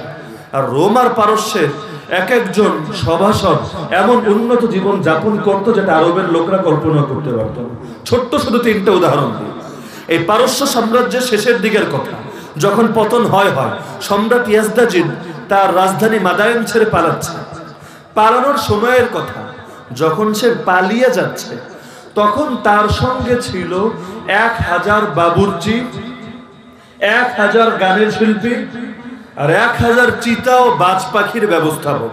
পালানোর সময় ভাবতে পারেন, 1000 বাবুর্চি, 1000 শিল্পী, আর 1000 চিতা আর বাজ পাখির ব্যবস্থাপক। অথচ তখন সে আফসোস করছিল, হায় সবকিছু ফেলে রেখে অসহায় হয়ে আমি ফিরছি, কিছুই তো সঙ্গে নিতে পারলাম। ওই আফগানিস্তানের আশরাফ গানির মতো আর কি, হেলিকপ্টার ভর্তি টাকা নিয়ে যায়, তাও কিছু নিতে পারলাম। এমনকি সেই সময় সে যখন চলতে চলতে ক্লান্ত হয়ে গেল, বৃদ্ধর কাছে গিয়ে একটু কাকুতি মিনতি জানিয়ে বলল, আমাকে একটু রেস্টের ব্যবস্থা করে দাও, খাবারের ব্যবস্থা করে দাও। তার অবস্থা দেখে বৃদ্ধের মনে দয়া হলো। বৃদ্ধ তার সামনে খাবার পরিবেশন করলো। এখন সে খানা দেখে বলছে, গান কোথায়? আমি তো গান না শুনে আহার করতে পারি না। এমনকি এই সাম্রাজ্যেরই বড় একজন সভাসদ হারমুজান, তাকে গ্রেফতার করে নিয়ে আসা হলো ওমরের নিকট। ওমর তখন মদিনার মসজিদে শুয়ে নিজের মাথার টুপি খুলে মাথার নিচে দিয়ে ঘুমাচ্ছিল। যখন সবাই এসে উপস্থিত হলো, পায়ের আওয়াজ ওমরের ঘুম ভেঙে গেল। এখন হারমুজানও বড় ক্লান্ত, হরমুজান বড় ক্লান্ত, কি হবে এখন? একে তো অস্থিরতা, আবার ক্লান্তি। সে বলল আমি একটু পানি খাবো, পানি দাও। এখন তার জন্য ভিআইপি পাত্রই নিয়ে আসা হলো, যেটা আরবের বিবেচনায় ভিআইপি। সে বলল দোহাই লাগে আমারে, আমি যেই পাত্রে পানি পান করি এই রকম একটা পাত্র দাও। এই রকম পাত্রে কি আমার মতো লোক পানি পান করতে পারে? ইগো, প্রেস্টিজ এমন উন্নত তাদের যে বিপদের সময়ও নিজেদের ইগো যায় না। তো এখন রিবি রাদিয়াল্লাহু আনহু যে বললেন যে আমরা এসেছি মানুষকে দুনিয়ার সংকীর্ণতা থেকে বের করে প্রশস্ততায় নিব। আরে প্রশস্ততা আরবের কাছে আছে কি? তখন তার পেট্রোল আবিষ্কার হয় নাই। এই পেট্রো ডলার পাওয়ার আগে আরবদের হালত ছিল কি? কি করে তারা খেত নিজেদের জীবন? এখন থেকে 150-200 বছর আগেই এই সৌদির অবস্থা কি ছিল ইতিহাস পড়ে দেখেন আপনি। বেশি লাগবে না, 100 বছর আগের ইতিহাসে দেখেন। তো সেটা তো আমি বলছি আরো 1400 বছর আগের কথা। কি ছিল, কিসের ভিত্তিতে বলছি? যদি এটা বলতো জগতের সংকীর্ণতা থেকে বের করে আখিরাতের প্রশস্ততায় নিয়ে যাব, তাও যুক্তিতে ধরতো। কারণ নবী বলেছেন সহিহ হাদিস, জান্নাতের এক বিন্দু জায়গা মানে একটা চাবুক রাখা পরিমাণ জায়গাও সারা দুনিয়ার চাইতে উত্তম। তো এটা বললে লজিকে ধরতো। তাহলে তিনি কি ভুল বলছেন না? এটাও তো সম্ভব না। কিভাবে ভুল বলবেন? তিনি সাহাবী। তো এটার একমাত্র ব্যাখ্যা হলো আমরা যেটাকে আসলে প্রশস্ততা বা উন্নতি মনে করি সেটা প্রশস্ততা না। আল্লাহর নবী বলেন প্রাচুর্যতা তো হলো অন্তরের প্রাচুর্যতা। ছোট্ট উদাহরণ দিয়ে বোঝেন। সোনার খাঁচা বানাবেন, এর মধ্যে সোনার পাত্রে পানি দিবেন, দানা দিবেন, পৃথিবীর সবচাইতে দামি দামি খাবার দিবেন, আর একটা পাখিকে এখানে বন্দি করে রাখবেন। আমাকে বলেন তো পাখিটা কি এখন মুক্ত না বন্দি? যখন খাঁচায় ঢুকানো আছে মুক্ত না বন্দি? সে সুখী না অসুখী? কেন অসুখী? তাকে রেখেছেন স্বর্ণের মধ্যে, হয়তো সেখানে হীরাও ঝুলিয়ে রাখলেন। শান্তি আর শান্তি না হওয়ার কথা, জগতের সব সুখ তার মধ্যে আসার কথা। একটা খাঁচা বানাতে কি পরিমাণ স্বর্ণ লাগবে জানেন আপনি? একটা কানের দুল বানাতে খবর হয়ে যায়। দাম দেখেন, গিয়ে যাচাই করেন এক ভরির দাম কত। সামান্য সামান্য স্বর্ণের জিনিস কিনতো আমার মতো লোকের তো সামর্থ্যই হবে না। আজকাল বড় লোক যারা, এদের 10 বার চিন্তা করা লাগে এখন কিনবো না আর কয়টা দিন অপেক্ষা করবো, ডলারের দাম কমে কিনে একটু দেখবো। তো এই রকম জামানায় এত বিশাল একটা স্বর্ণের জিনিস বা পুরোটাই স্বর্ণ বানাইলেন, এসি রুমে রাখলেন, তাতে পাখি কি সুখ পাবে? বলেন না পাবে? এর চাইতে অন্য উদাহরণে যান। কুত্তা, ওই যে বিদেশি কুত্তা যেগুলো পালে উত্তরায় গুলশানে বিভিন্ন এলিট সোসাইটিতে গেলে পাবেন আপনার। এই কুত্তারে ডেইলি দামি দামি গোস্ত খাওয়ানো লাগে, ভিআইপি খাবার দাবার দেওয়া লাগে, নাইলে বাঁচে না। এসি রুমে রাখা লাগে। এমনকি ওরা তো অনেক সময় নিজের বাচ্চারা রাখে দূরে আর নিজের কুত্তাটারে রাখে কোলে। দেখেন না ঢাকা শহরে গাড়িতেও দেখবেন অনেক সময় সামনের সিটে কুত্তা আর পিছের সিটে হইলো বাচ্চা। তো এইরকম এক হালতের মধ্যে আমারে বলেন তো কুত্তার জীবনটা সুখের জীবন না মানুষের জীবনটা সুখের জীবন? ওরা দামি দামি খাওয়াইছে বইলেই কি ওর জীবনটা দামি হয়ে গেল? দিন শেষে ওর নাম তো কুত্তা কুত্তাই রয়ে গেল, নাম তো আর কুত্তার বাইরে অন্য কিছু হবে। তো দুনিয়ার মধ্যে যারা ডুবে থাকে এদের অবস্থা এমন। দেখেন না দুনিয়ার চোখে এত বড় রাজা, কিন্তু বাস্তবে তারা কতটা নিয়মের অধীন, শৃঙ্খলার অধীন, যে তারা তাদের প্রজাদের অধীন, খাহেসাতের অধীন। বিপদে পড়বে শান্তিতে পানি খাবে এটাও সে পারে না, এক জায়গায় গিয়ে আশ্রয় নেবে এটাও সে পারে না, যে কোনো বিছায় ঘুমাবে আরে না তার ঘুমিয়ে আসবে না। তাহলে কি পরিমাণ কষ্টের মধ্যে সে আছে, এই সুখ আবার কেমন সুখ? দেখেন না বাইজিদ বোস্তামি রাজপ্রাসাদ ছেড়ে চলে গেল জঙ্গলে। জঙ্গলে গিয়া বলে রাজারা কোথায় পাবে আমার এই সুখ? আসল সুখ তো অন্তরের সুখ। আপনি দেশের প্রধানমন্ত্রী, দেশের রাষ্ট্রপতি, কিন্তু অবস্থা এমন রাতে ঘুমিয়ে আসে না, অনেক পাওয়ারই ওষুধ খেয়েও ঘুম ধরে না। কি সুখ আছে আপনার জীবনে? যারা দুনিয়ায় বড় বড় টাকাওয়ালা একান্তে গিয়ে জিজ্ঞেস করেন ভাই অনেক তো কামাইলা, মহিলা তো অনেকগুলোর নষ্ট করলা জীবনে, এই যে নারী গাড়ি বাড়ির মধ্যে আছো, দিলে কতটুকু সুখ আছো একটু বলো না। আপনি ওর দিলের কথাটা শুনবেন। আর যাদেরকে মাসে 5,000-7,000 টাকা বেতন দেন, এলাকায় পড়ে থাকে, মা অসুস্থ হলে অনেক সময় চিকিৎসা করতে পারে না, বছরে একটা দিন নিজে নতুন জামা পরবে সব সময় তৌফিক হয় না, এমনকি অর্থনৈতিক ক্রাইসিসের সময় নিজের বাচ্চার আশাটা পূরণ করতে পারে না। আর মাদ্রাসাগুলো যারা চালায় গিয়ে জিজ্ঞেস করেন দ্রব্য মূল্য তো বেড়ে হয়েছে, তাদের আয় তো বাড়ে নাই, বাচ্চাদের বেতনও তো বাড়াতে পারে নাই, কিভাবে তারা মাদ্রাসাগুলো চালাচ্ছে, কেমনে এক একটা দিন কাটছে, গিয়ে জিজ্ঞেস করেন। একদিকে তো তাদের শরীরের উপর দিয়ে বাহ্যিকভাবে মনে হচ্ছে কত কষ্টের মধ্যে আছে, আর একদিকে দিলের সুখটাও গিয়ে যাচাই করেন, তারপর নিজেই ফয়সালায় করেন আসল সুখে, আসল প্রশস্ততায়, আসল প্রাচুর্যে কারা আছে। দুনিয়ার মধ্যে যারা নিয়ম শৃঙ্খলার অধীন, ইমাম ইবনে তাইমিয়া রাহিমাহুল্লাহ তার আল উবুদিয়া জগৎ বিখ্যাত গ্রন্থে লেখেন, শুধু প্রজা রাজার গোলামি করে এমন না, রাজারাও প্রজার গোলামি করে। কিভাবে? কারণ রাজাদের শক্তির উৎস হলো প্রজা, সবসময় প্রজারে হাতে রাখা লাগে, তার দলীয় লোকরে খেপানো যায় না। তো দলীয় লোকরে হাতে রাখার জন্য অনেক সময় তার স্বভাব বিরুদ্ধ কাজ করা লাগে, মনে চায় না তারপরও করা লাগে, অনেক বড় অন্যায় করে শাস্তি দিতে ইচ্ছা করে, তাও দিতে পারে না, কারণ সেও তাদের কাছে ধরা থাকে। তো এটা সীমাবদ্ধতা, গোলামি, বন্দেগি না তো কি? তো দুনিয়াটা এমনই যে আল্লাহর গোলাম হয়, গোটা জগৎ তার গোলাম হয়। সাহাবী দেখেন না, জিহাদের ময়দানে তাকে পাঠানো হয়েছে অমুক দেশে হামলা চালাবে বলে, মাঝখানে সমুদ্র পড়েছে, চিন্তিত, এখন পাঠানো হয়েছে দেশ জয়ের জন্য, যাব কিভাবে? বলে যেহেতু পাঠিয়েছেন সাহায্য আল্লাহই করবেন, এসেছে আল্লাহর জন্য, আল্লাহই পাশে থাকবে। আল্লাহর নাম নিয়ে ঘোড়া ছুটিয়ে দিয়েছে, একজন একজন করে সবাই পার হয়েছে। ওপারে যাওয়ার পর তাকিয়ে দেখে ঘোড়ার পা ভিজলো কিনা, দেখে ঘোড়ার পায়ে পানির চিহ্নও নেই। বনে গিয়ে বলেছে আমরা আল্লাহর রাসূলের সাহাবী, অমুক জায়গায় অভিযান চালাবো বলে এখানে রাতে আমাদেরকে থাকতে হবে, দুষ্ট প্রাণী, বিষধর প্রাণী যারা আছো সরে যাও তোমরা। সেই যে সরেছে, আজও পর্যন্ত সেই জায়গাকে আল্লাহ ওদের থেকে মুক্তই রেখেছে। তো জগতে তো আল্লাহ তাআলা মুমিনদের দিলে এমন কিছু শান্তি, এমন কিছু শক্তি দেন। দেখেন আল্লাহর কত বুজুর্গ কবরে শুয়ে আছে। শাহজালাল মুজাররাদি ইয়ামানিকে কে দেখেছেন? দেখেছেন কেউ? তার কোনো ছবি দেখেছেন? কারণ এমন যুগে বেচারা দুনিয়া থেকে চলে গেছেন যেটা ছবির যুগ ছিল না, দেখেন নাই জীবনে। কিন্তু সিলেটের একটা লোক, সিলেট রাখেন, বাংলাদেশ, ভারত, পাকিস্তান, এই উপমহাদেশের, এই সাবকন্টিনেন্টালের একটা লোক এমন দেখাতে পারবেন যার দিলের মধ্যে শাহজালালের মহব্বত নাই? অথচ দুনিয়ার রানিং রাজা বাদশাহ যত ক্ষমতাধর হোক, পুতিন বলবেন, জো বাইডেন বলবেন, কার নাম বলবেন আপনি, অথবা ব্রিটেনের শাসক বলবেন, এমন একজনও দেখাতে পারবেন না যে সবার দিলে এরকম স্থান নিয়ে আছে। তো রাজত্ব করা যায় শরীরের উপর, দিলের উপর করা যায় না। দিলের রাজত্ব আল্লাহ তাদেরকে দেন যারা আল্লাহর হয়ে যায়। তা আসল সুখ তো এই দিলের সুখ। বেলাল দেহ বড় কষ্ট করেছিল, কিন্তু আল্লাহ তাআলা তার ভালোবাসা দিয়ে দিয়েছেন। প্রতিটা আশিক রাসূলের অন্তরে নবীকে ভালোবাসে, কিন্তু বেলালকে ভালোবাসে না। নবীকে চেনে কিন্তু বেলালকে চেনে না। এমন বড় মানুষ দূরের কথা, একটা বাচ্চাও আপনি আমাকে দেখাতে পারবেন না। তো এই সুখী তো ইসলাম আপনাকে দিতে চায়। ইসলাম শুধু আপনারা দুনিয়ায় ঠকায়া আখিরাতে দিতে চায় এমন না। বহু লোক ভুল ভাবে, তারা মনে করে ইসলামী রাজনীতি আসলে আধুনিক রাষ্ট্রগুলো চলবে না, যুগটা তো আধুনিক, ইসলাম তো সেকেলে। আরে ভুলের মধ্যে আছেন।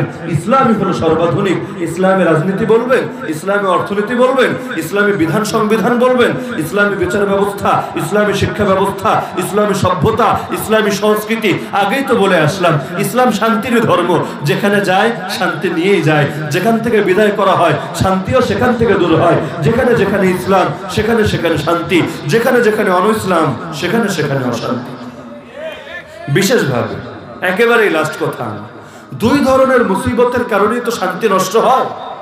এই দুই ধরনের মুসিবত ইসলাম ছাড়া ঠেকাবেন কিভাবে? এক ধরনের মুসিবত হলো প্রাকৃতিক দুর্যোগ, যেমন বন্যা হয়, ভূমিকম্প হয়, আরো বিভিন্ন ধরনের প্রাকৃতিক দুর্যোগ হয়, এর কারণে মানুষের কষ্ট হয়। আচ্ছা, প্রাকৃতিক দুর্যোগ কেন হয়? আল্লাহ নিজে বলেছেন, ওমা আসাবাকুম মিন মুসিবা ফাবিমা কাসাবাত আইদিকুম, সূরা সূরা আয়াত নম্বর 30। তোমাদেরকে যত বিপদ আক্রান্ত করে এগুলো তোমাদের হাতের কামাই, গুনাহের কারণে। ওয়া আফু আন কাসীর, আল্লাহ বেশিরভাগ গুনাহ ক্ষমা করে দেন, তারপর অল্প কিছুর জন্য দুনিয়ায় সামান্য শাস্তি দেন। উদ্দেশ্য কষ্ট দেওয়া না, আল্লাহ বান্দারে কষ্ট দিতে চায় না। উদ্দেশ্য হলো ওয়ালা নুযিকান্নাহুম মিনাল আযাবিল আদনা দুনাল আযাবিল আকবার লাআল্লাহুম ইয়ারজিউন। তবু বুঝি বান্দার সুমতি ফেরে, তবু বুঝি বান্দা আকলকে কাজে লাগায়া আল্লাহর কাছে ফিরে আসে। কারণ ফেরার জায়গা তো একটাই, ইয়া আইয়ুহাল ইনসান মা গাররাকা বিরাব্বিকাল কারীম। হে মানুষ, কোন জিনিস তোমাকে তোমার মহানুভব রবের ব্যাপারে ধোঁকায় ফেলে রাখলো? তো প্রাকৃতিক দুর্যোগ বাঁচানোর একমাত্র পদ্ধতির নাম কি? আরে বলেন ইসলাম। মাধ্যম কি? যদি বলেন আমরা করোনার চাইতেও শক্তিশালী, বলতে পারবেন বাস্তবে কিচ্ছু করতে পারবেন না, কারণ শুধু আপনার হাত নিয়মিত ধুইলে, সামাজিক দূরত্ব রাখলে, স্যানিটাইজার ব্যবহার করলে আর মাস্ক পরে থাকলে করোনা দূর করা যায় না। আল্লাহ তাআলা নিজেই মহামারীগুলো পাঠান আর একমাত্র তিনি এগুলো নিয়ন্ত্রণ করতে পারেন। ওষুধ তো মাধ্যম মাত্র। ওষুধ যারা বানায় তাদের মাথায় বুদ্ধি কে ঢেলে দেন? আরে বলেন না, কে ঢেলে দেন? আল্লাহ যদি বুদ্ধি না ঢালেন আপনাকে গিনিপিগ থেকে বানানো হবে, কিন্তু ওষুধে কোনো কাজ হবে না।